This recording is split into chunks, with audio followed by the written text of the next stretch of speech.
Whenever I teach a large class at Kripalu, I will usually start with them seated and doing warm-ups to open up all the joints. I will often say, bend your right leg, step on the foot.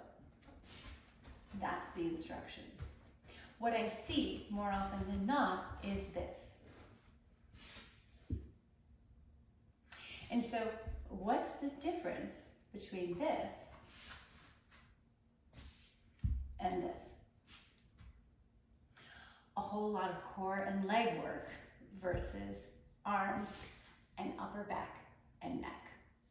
So how you do every pose depends on what muscles you're using. And what muscles you're using depends on how you do every pose.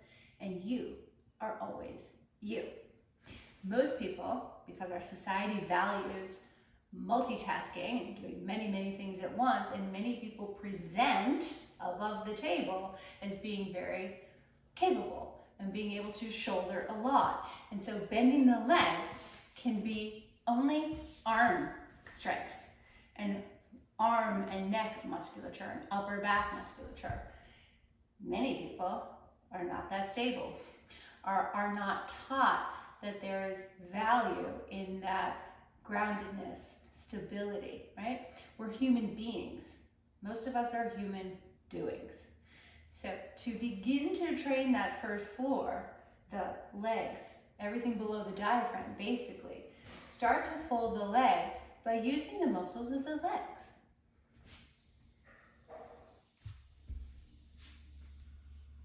And so when I do this, I'm feeling my core.